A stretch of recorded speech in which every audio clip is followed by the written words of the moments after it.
우리 다 같이 하나님의 말씀 보시겠습니다. 하나님 말씀은 마가복음 10장 35절에서부터 45절까지의 말씀이 되겠습니다. 마가복음 10장 35절에서 45절까지 우리 다 찾으셔서 함께 읽습니다. 시작. 세베대의 아들 야고보와 요한이 주께 나와 여짜오되 선생님이여 무엇이든지 우리가 구하는 바를 우리에게 하여 주시기를 원하옵나이다. 이르시되 너희에게 무엇을 하여 주기를 원하느냐. 여짜오되 주의 영광 중에서 우리를 하나는 주의 우편에 하나는 좌편에 앉게 하여 주옵소서. 예수께서 이르시되 너희는 너희가 구하는 것을 알지 못하는도다. 내가 마시는 잔을 너희가 마실 수 있으며 내가 받는 세례를 너희가 받을 수 있느냐. 그들이 말하되 할 수 있나이다. 예수께서 이르시되 너희는 내가 마시는 잔을 마시며 내가 받는 세례를 받으려니와 내 좌우편에 앉는 것은 내가 줄 것이 아니라 누구를 위하여 준비되었든지 그들이 얻을 것이니라. 열 제자가 듣고 야고보와 요한에 대하여 화를 내거늘 예수께서 불러다가 이르시되 이방인의 집권자들이 그들을 임의로 주관하고 그 고관들이 그들에게 권세를 부리는 줄을 너희가 알거니와 너희 중에는 그렇지 않을지니 너희 중에 누구든지 크고자 하는 자는 너희를 섬기는 자가 되고 너희 중에 누구든지 으뜸이 되고자 하는 자는 모든 사람의 종이 되어야 하리라. 인자가 온 것은 섬김을 받으려 함이 아니라 도리어 섬기려 하고 자기 목숨을 많은 사람의 대속물로 주려 함이라. 아멘. 제가 개인적으로 좋아하는 화가가 있는데 최근에 개인적으로 좋아하게 된 화가는 우리 강만성 집사님입니다. 우리 제가 강만성 집사님 댁에 신방하였을 때 우리 집사님이 저에게 그림 한 점을 선물로 주셨는데 그것을 저희 침실로 들어가는 입구에다가 걸어두고 매일 그것을 바라보고 진짜 하루에도 여러 차례 보면서 가다 보니까 너무 그림이 좋고 정도 들고 또 너무 아름답고 그래서 참 제가 좋아하게 되어졌습니다. 또 어떤 분들은 제가 그림을 선물로 받아서 좋아하는 줄 알고 또 그래서 머리가 벗겨진 줄로 오해하고 계시는 분들도 혹시 있을지 모르는데 절대로 그렇지 않고요. 진짜 좋아하는 마음 때문에 그렇게 이야기하는 것이고요. 또 하나는 제가 오래전부터 좋아했던 화가였습니다. 여러분들도 아마 잘 아는 빈센트 반 고흐라고 하는 화가입니다. 그 고흐에 관한 책 한 권을 읽은 적이 있었는데요. 그 책의 내용이 개혁주의 교회 목사의 아들로 그 살았던 고흐의 일대기에 관한 이야기였어요. 그러면서 그 책을 보면서 그의 삶이 공감이 되고 또 그의 처지들이 이해되면서 그의 그림을 바라보는 제 눈이 완전히 달라졌어요. 그때부터 굉장히 좋아하게 되어서 개인적으로 그가 이제 화가 생활을 하였던 곳도 찾아가 보고 심지어는 그가 묻혀 있는 이 무덤이 프랑스에 있는데 2차례나 다녀올 만큼 개인적으로 좋아하는 그런 화가가 되었습니다. 물론 이것은 저의 개취입니다. 아마 이 개취라는 말을 알아듣는 사람들은 신세대일 것이고 이 개취라는 말을 못 알아듣는 분들은 이 구세대일 가능성이 많은데요. 이 개취라는 말은 개인적 취향이라고 하는 이야기예요. 제가 이 고흐에 관한 이 그림들을 이제 좋아하다 보니까 그에 관한 책들도 이제 찾아서 읽게 되었는데 그 박홍규 씨가 쓴 빈센트가 사랑한 밀레라고 하는 책이 있습니다. 빈센트가 사랑한 밀레, 이 책에 보면 이 고흐가 정말 좋아하고 사랑하는 한 사람이 있었습니다. 그 사람이 누구냐면 바로 이삭 줍는 여인 그리고 만종이라는 그림을 그린 밀레입니다. 이 밀레를 얼마나 좋아하고 사랑하는지 이 고흐는 이 밀레의 그림을 이 모사하는 것을 굉장히 즐겨하였을 뿐만 아니라 심지어 이 고흐의 말년에도 이 밀레의 그림을 모사할 만큼 그렇게 흠모하고 좋아했고요. 또 심지어는 이 밀레의 삶을 본받아 살고 싶어 했답니다. 이 밀레라고 하는 이 화가가 처음에는 누드 화가였다가 하나님 앞에 회개하고 그리고 나서는 이 사람들의 마음을 위로하고 따뜻하게 해줄 그런 그림을 그려야 되겠다 생각하고 나서 이제 그가 농민 화가가 되어졌는데 이 고흐도 이 밀레를 따라서 정말 이 사람들의 마음을 좀 따뜻하게 하고 싶다라고 하는 이 열망 속에서 이 밖으로 나아가서 아름다운 풍경을 그리는 이제 그런 화가가 될 수 있었던 거죠. 그래서 그 책에 보면 이렇게 이야기합니다. 밀레가 없었다면 고흐도 없었을 것이다. 제가 오늘 왜 이 이야기로 시작하냐면 오늘 우리가 함께 묵상할 이 사람이 예수님의 제자 가운데 야고보입니다. 이 야고보의 생애를 가만히 추적하다 보면 이 야고보의 생애는 이 마치 고흐가 밀레를 만나기 전과 만난 후가 완전히 달라진 것처럼 이 야고보 또한 예수님을 만나기 전과 만난 후가 완전히 달라진 사람이라는 것을 알 수 있기 때문입니다. 오늘 본문에 등장하는 이 야고보는 이 예수님의 12 제자 가운데 한 사람입니다. 그런데 그 당시에 야고보라고 하는 이름은 굉장히 흔한 이름이었습니다. 다시 말하면 인기 있는 그런 이름이었습니다. 이 야고보라고 하는 이름은 이스라엘의 조상인 야곱, 이 야곱이라고 하는 그 이름이 헬라식으로 발음될 때 야고보라고 불려지는 그런 이제 이름이 되어졌는데요. 이 예수님의 12 제자 가운데도 이 야고보가 2명이 나타나고 심지어 예수님의 친동생의 이름도 야고보일 정도로 이 이스라엘 사람들은 야고보라고 하는 그 이름을 사용하는 것을 참 좋아했습니다. 오늘 우리가 읽은 이 본문에 등장하는 이 야고보는 여러 야고보 중에서 예수님의 제자인 또 특별히 세베대의 아들 야고보로 등장하게 되어집니다. 이 세베대의 아들 이 야고보에게는 동생 하나가 있습니다. 이 동생은 바로 요한복음을 기록하고 요한계시록을 기록한 사도 요한입니다. 이 야고보는 사도 요한의 형이지요. 그리고 베드로의 동역자입니다. 어느 날 세례 요한의 제자였던 요한이 예수님을 만나고 그분이 그리스도요 메시아인 것을 알고는 자기 형에게 와서 내가 메시아를 만났다, 그리스도를 만났다 이야기하였을 것입니다. 그리고 그의 생애에 결정적인 이 영향을 주는 하나의 사건이 있는데 우리가 지난주에 살펴보았던 이 동업자인 베드로가 주님의 말씀에 순종하여서 경험하게 된 놀라운 사건을 그 자리에서 함께 경험하고 목도했던 사람이 바로 야고보입니다. 이 놀라운 일들을 경험하고 났을 때 베드로를 부르신 주님이 야고보도 제자로 부르십니다. 그때 야고보는 조금도 지체하지 않고 자신의 모든 것을 내려놓고 예수님을 따라가게 됩니다. 이 일에 대해서 마가복음 1장 19절에서 20절에 보면 이 야고보가 주님을 따르는 일에 대하여 이렇게 설명하고 있습니다.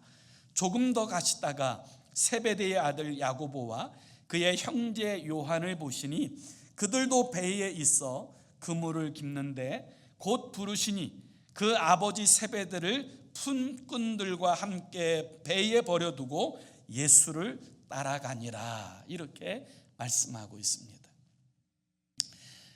사실 예수님의 제자들 가운데 그렇게 경제적으로 풍요로운 사람은 많지 않은데 야고보는 이 경제적으로 풍요로운 사람에 속한 사람입니다. 조금 전에 보았던 것처럼 이 야고보의 집안에는 이 배를 가지고 있었을 뿐만 아니라 여러 품꾼들을 사용할 만큼 아마 한 척의 배가 아니라 여러 척의 배를 가지고 있는 그 지역의 유지였을 것입니다. 실제로 이 야고보의 집안이 굉장한 유력한 집안이라고 하는 또 다른 이야기 하나가 성경에 등장하는데, 요한복음 18장에 보면 예수님께서 고난당하시기 위하여 대제사장에게 끌려가는 장면이 등장합니다. 이 대제사장의 집안에 주님이 끌려가실 때 이 요한은, 이 야고보의 동생 요한은 아무 거리낌 없이 대제사장의 집에 드나듭니다. 다른 사람들은 들어올 수 없는데 그는 마음껏 드나들어요. 이 일에 대해서 요한복음 18장 15절에서 16절에 보면 이렇게 증언합니다. 시몬 베드로와 또 다른 제자 한 사람이 예수를 따르니 이 제자는 대제사장과 아는 사람이라. 그와 함께 대제사장의 집들에 들어가고 베드로는 문 밖에 서 있는지라. 대제사장을 아는 그 다른 제자가 나가서 문 지키는 여자에게 말하여 베드로를 데리고 들어오니. 그 당시에 이 대제사장의 위치는 어느 정도 위치였냐면요, 그 나라의 왕과 총독 다음 서열 제3위가 바로 대제사장이에요. 그런데 이 대제사장의 집에 거리낌 없이 드나들 정도로 대제사장과 아는 사람이다, 이렇게 표현하고 있어요. 그래서 베드로는 그 집에 들어오지 못하는데 이 요한이 나가서 그 여자에게 말하고 베드로를 그 집안에 들어오게 할 정도로 이런 영향력을 가지고 있는 그런 이제 집안의 사람이 바로 야고보라는 거예요. 그런데 주님께서 이 야고보를 부르실 때 야고보는 모든 것을 다 버리고 주님을 따라갑니다. 여러분, 제자의 삶이라고 하는 것은 거기에서부터 시작되는 것입니다. 내가 그동안 붙들고 추구하였던 모든 삶을 내려놓고 주님을 따르는, 거기서부터 우리의 진정한 의미에서의 이 제자의 삶은 시작되는 것이다, 그렇게 이야기할 수 있습니다. 야고보가 버린 것은 버릴 만한 것을 버린 것이 아닙니다. 자신의 직업과 삶의 터전인 배와 그리고 부친과 가족뿐만 아니라 이 자신의 모든 미래까지도 다 내려놓고 이 주님을 따라간 것입니다. 마치 아브라함이 본토 친척 아비집을 떠나 하나님의 약속을 붙들고 나아갔던 것처럼 이 야고보도 모든 것을 다 내려놓고 주님을 따라가게 됩니다. 그리고 그곳에서부터 제자의 삶은 시작되었던 거죠. 1975년 4월에 이 월남이 폐망하게 되었을 때 수많은 보트 피플이 생겨나게 되었습니다. 자신의 조국인 이 월남을 버리고 이 월맹의 치하 아래 놓여질 이 비극적인 이 상황에서 탈피하기 위해서 많은 사람들이 수로를 이용해서 이 보트 피플이 되었는데요, 그 보트 피플 중에 한 안타까운 이야기가 우리에게 전해져 내려오고 있습니다. 한 가족 전체가 그 월맹이 이제 그 마을까지 완전히 장악하게 된다는 이야기를 듣고는 한밤중에 도망치듯이 나와 배에 올랐습니다. 그리고 밤새도록 노를 저어 도망하였답니다. 그리고 날이 밝고 이 여명이 밝아올 때 보니까 밤새도록 노를 저었는데 그 탓에 줄을 풀지 않았던 까닭에 그 자리에서만 이 노를 젓다가 결국 월맹군에 의해서 비참한 상황을 맞이하게 되었다고 하는 그런 이야기지요. 우리의 인생의 삶의 자리에서 누구든지 주님을 따라갈 수 있습니다. 그러나 온전히 주님을 따라가려고 할 때 주님은 우리에게 이렇게 말씀하신다는 사실을 기억할 필요가 있어요. 누구든지 나를 따라오려거든 자기를 부인하고 자기 십자가를 지고 나를 따를 것이니라. 내 것을 온전히 내려놓지 않고서는 온전히 주님을 붙들 수가 없고요, 세상의 것들을 온전히 포기하지 않고서는 영적인 것을 온전히 추구하는 삶으로 나아갈 수 없다라는 사실을 주님께서는 분명하게 말씀하여 주신 것입니다. 그런데 여러분, 내려놓는 것이 쉽습니까? 이 버리는 것이 쉽습니까? 제가 참 좋아하는 예화 하나가 있는데요, 아마 우리 성도님들 가운데는 여러 번 들은 분들도 계실지 모르겠어요. 그래도 또 한번 하려고 합니다. 주일날 교회를 가야 될 집사님이 교회는 가지 않고 등산이 좋아서 등산을 하였답니다. 신나게 등산을 하고 그리고 너무 여유 있게 즐기다가 보니까 내려올 때 보니까 점점 어둑어둑하기 시작하더랍니다. 그리고 정말 중턱 아래쪽으로 내려올 때는 그 온통 산이 까맣게 되어서 앞을 잘 보기 어려운 상황에서 발을 헛디뎌서 그만 낭떠러지로 떨어지게 되었답니다. 천신만고 끝에 나무 뿌리 하나를 붙들고는 식은 땀이 줄줄 흘러내리는 그런 상태에서 위를 향해서 소리를 지르기 시작합니다. 그 위에 누구 없소? 사람 살려주세요. 아무리 큰 소리로 소리쳐도 아무런 인기척이 느껴지지 않게 되자 비로소 그 집사님이 이 자신의 처지를 생각하며 울면서 하나님 도와주세요, 그렇게 소리를 지르는데 신비한 소리가 들려옵니다. 아무개 집사야, 그 소리를 듣고 너무 깜짝 놀라서 묻습니다. 누구십니까? 나는 내가 믿는 하나님이다. 진짜 하나님이 계셨군요. 교회에만 계신 줄 알았더니 여기도 하나님이 계시는군요. 하나님, 지금 제가 죽겠습니다. 제가 지금 팔이 떨어지도록 붙잡고 있으니 빨리 구해 주십시오. 간청하였습니다. 그런데 여유로운 음성이 다시금 들려와요. 너는 정말 나를 믿냐? 그래서 그 집사님이 이야기합니다. 당연히 믿지요. 지금 또 이런 상황에서 안 믿으면 어떻게 할 것입니까? 그리고 명색이 집사인데요, 그때 하나님께서 그렇게 말씀하시더래요. 내 손을 놓아라, 내가 잡아줄 테니. 이 집사님이 곰곰이 생각해 보니까 이 손을 놓았다가는 낭떠러지에 떨어져 박살날 것 같은 거예요. 아무리 생각해도 이 손을 놨다가는 이 큰일이 있을 것 같은 거예요. 그래서 이 집사님이 하늘을 향해서 이렇게 소리 질렀다고 합니다. 하나님, 이 손 놓으면 죽는다니까요. 참, 그 위에 하나님 말고 다른 사람은 없어? 그 위에 하나님 말고 다른 분은 없습니까? 소리 지르고 발악하다가 툭 떨어져서 깨어보니까 꿈이더라는 거예요. 여러분, 오늘 우리들의 삶의 자리에서 진짜 하나님을 의지한다고 하면서 여러분 손 놓지 못하는 것 있지 않습니까? 정말 주님 따라가기 원한다고 하면서 정작 내려놔야 될 세상의 것, 이 죄된 것 내려놓지 못하여 온전히 주님과 동행하지 못하고 살아가는 인생은 없습니까? 누구든지 주님을 따라갈 수 있어요. 그런데 주님은 이렇게 말씀하세요.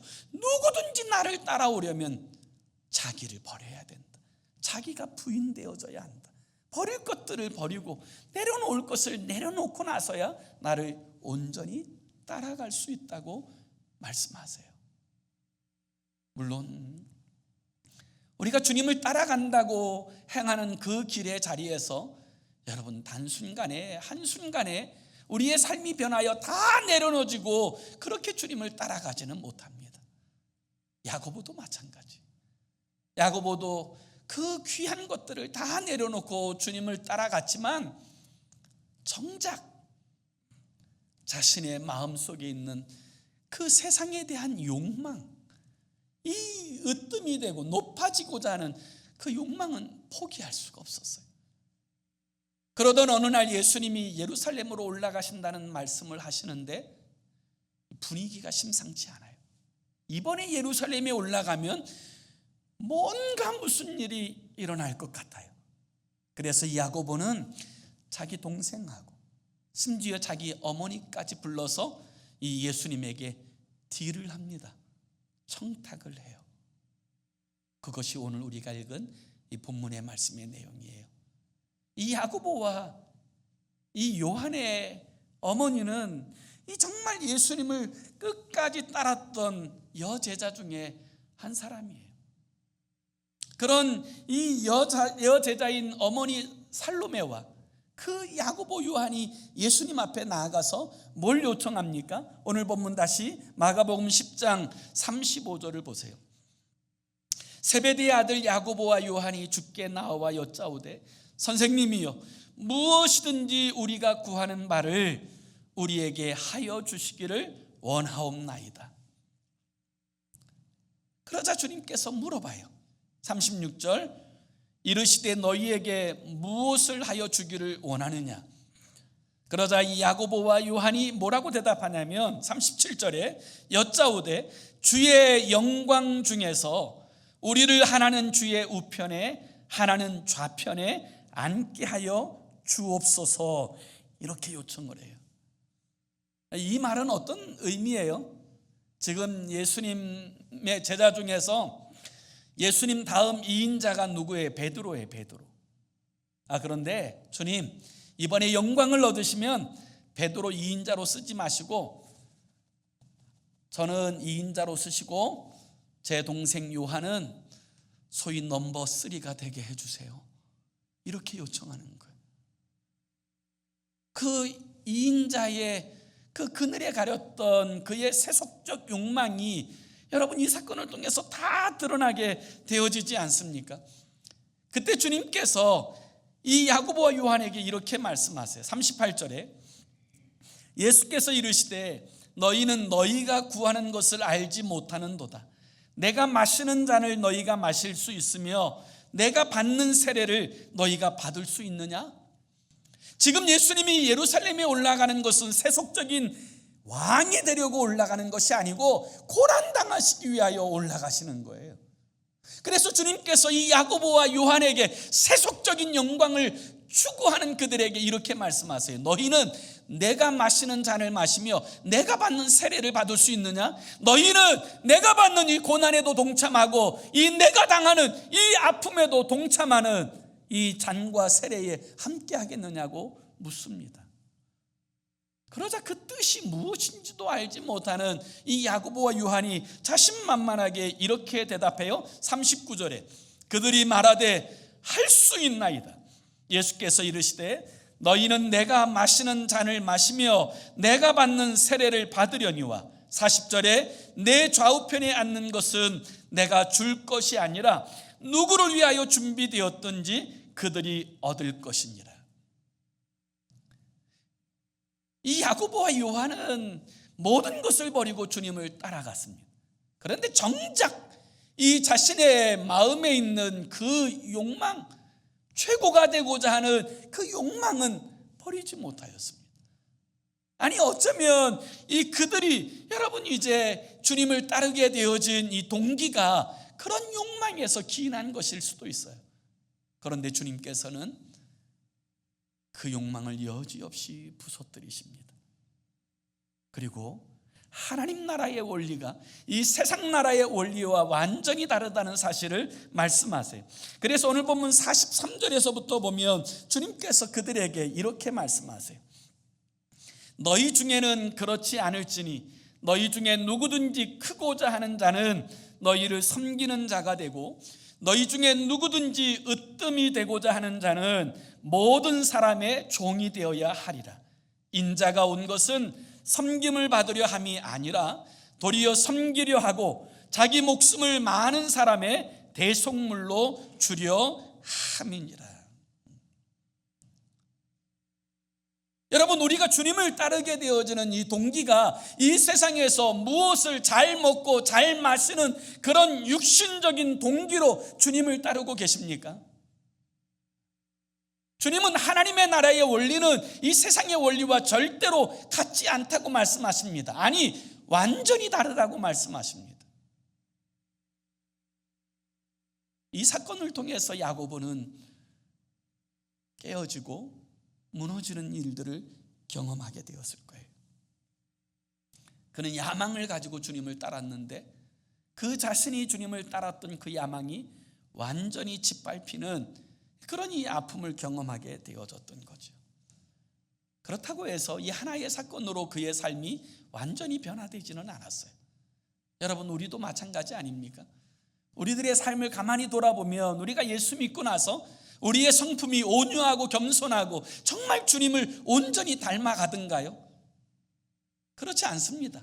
많은 시간들을 통하여 주님께서 깨트리시고 다듬으시는 그 사건을 통하여서 이 주님을 닮아가게 되어지는 것이지요.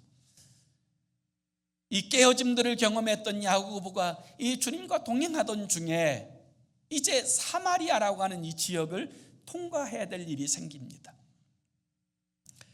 실제로 유대인들은 사마리아인들을 굉장히 경멸했습니다.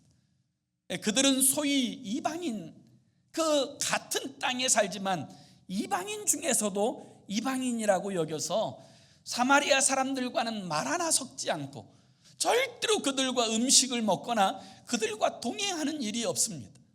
그래서 이 사마리아를 통과해야 될 상황에서도 사람들은 이 사마리아 성을 통과하지 않고 삥삥 돌아서라도 그 사람들과 상종하기를 원하지 않았습니다. 그런데 예수님은 그렇지 않았어요.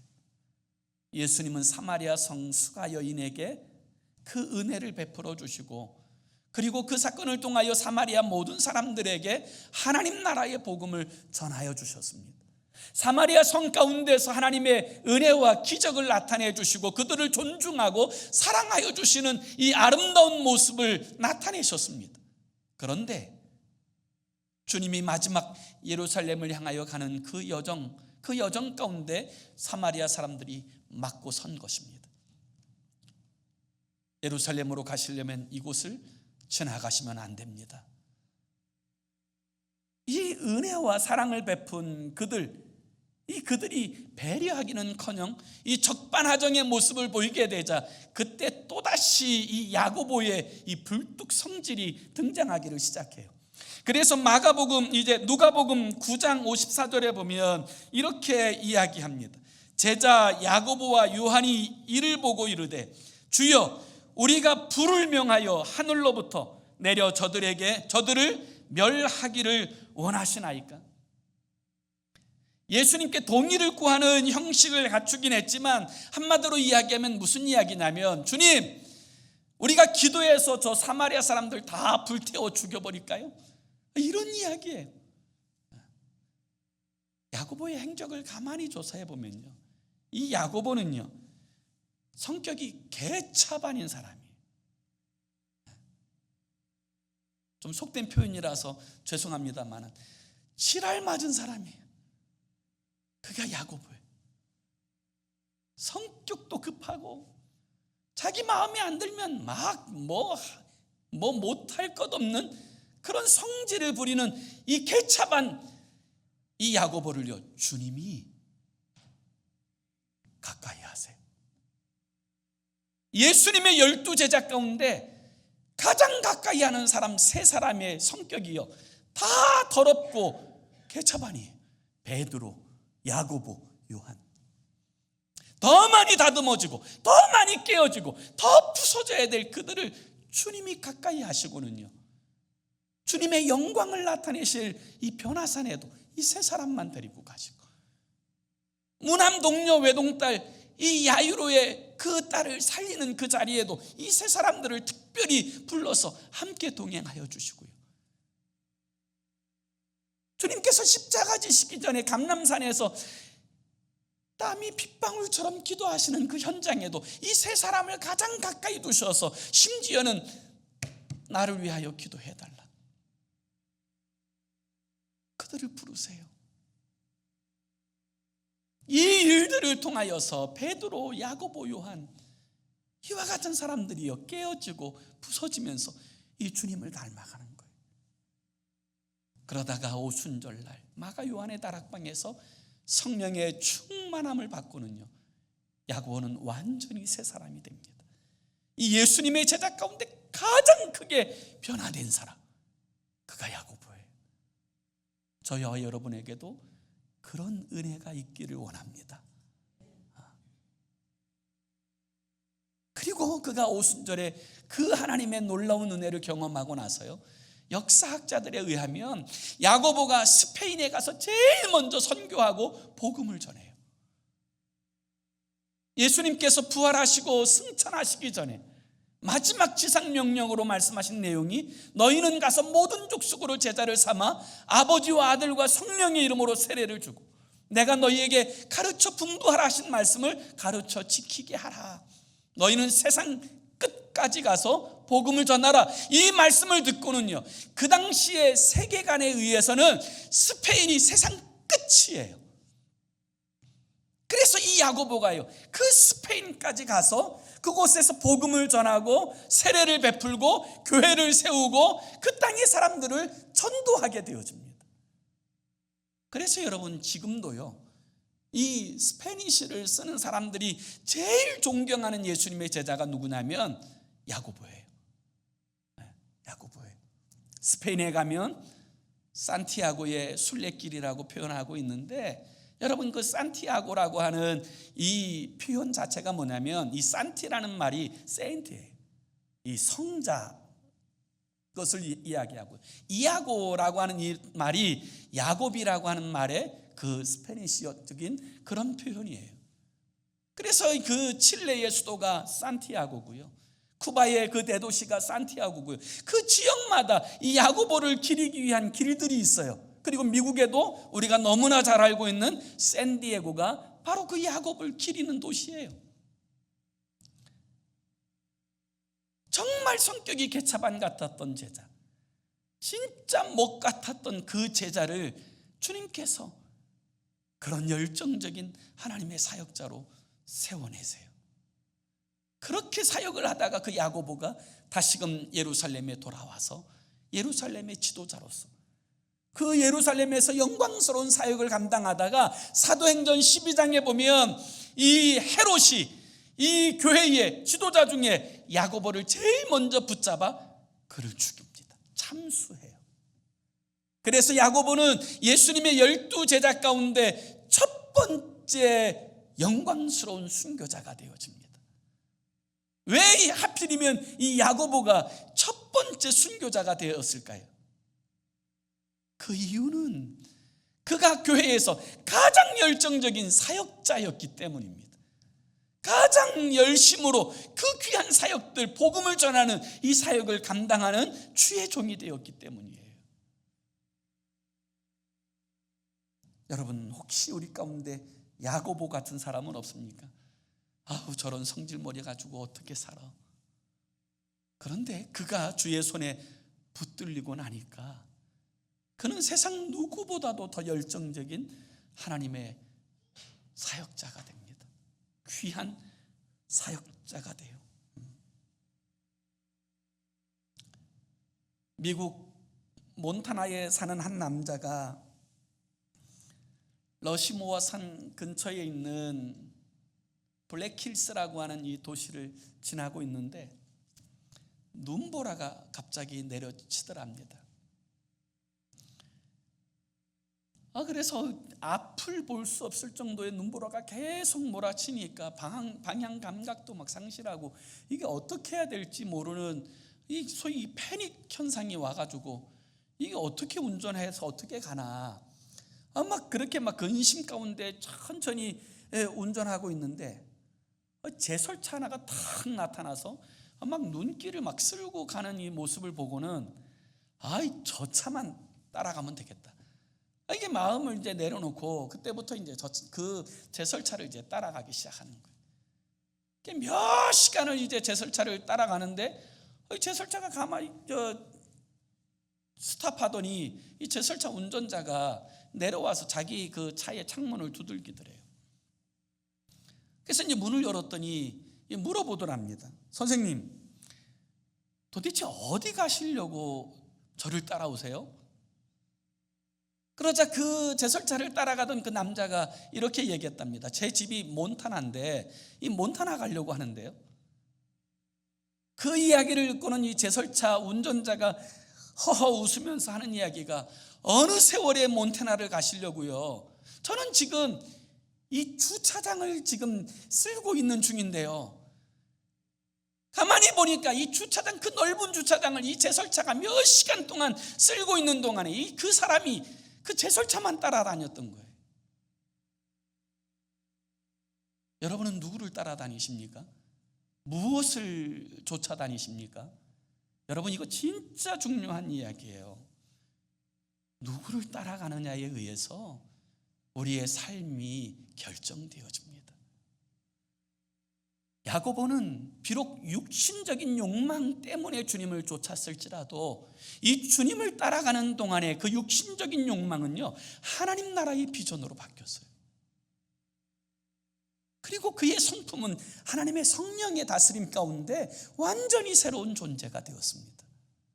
오늘 우리들의 삶의 자리에도 그런 역사가, 그런 은혜가 나타날 수 있게 되기를 예수 이름으로 축원합니다. 우리 함께 같이 기도하기 원합니다. 이렇게 기도했으면 좋겠어요.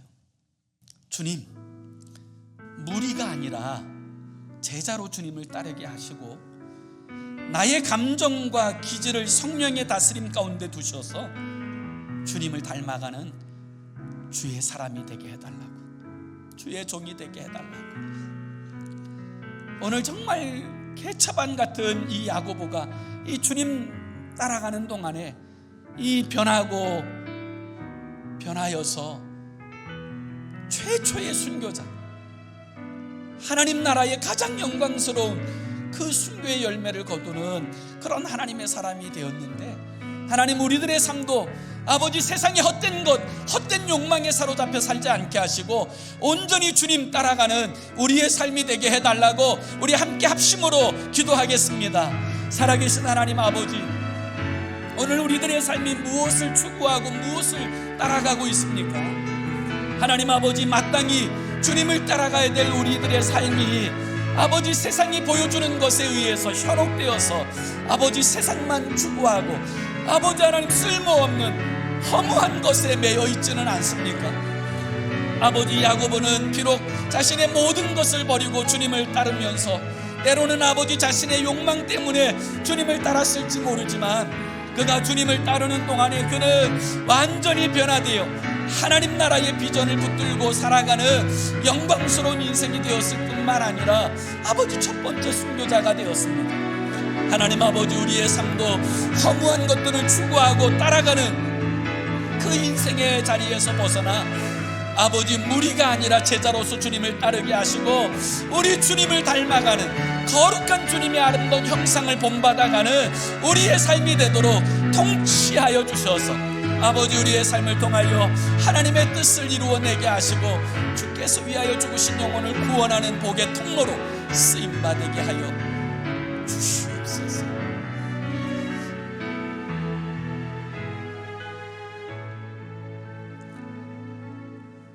좋으신 하나님, 주께서 우리를 사랑하여 주셔서 택하시고 구원하여 주신 은혜를 진심으로 감사합니다. 우리 주님께서 우리를 부르시고 구원하실 때 우리를 무리 중에 한 사람이 아니라 제자로서 우리를 부르시고 또 우리와 함께 하기 원하시는 줄로 믿습니다. 아버지, 우리의 모든 헛된 욕망을 내려놓고 우리가 추구했던 삶의 모든 것들을 내려놓고 우리 주님 주신 비전을 붙들고 하나님 나라의 영광을 향해 달려나아가는 우리가 되게 하여 주시옵소서. 예수 그리스도의 이름으로 기도 올리옵나이다. 아멘.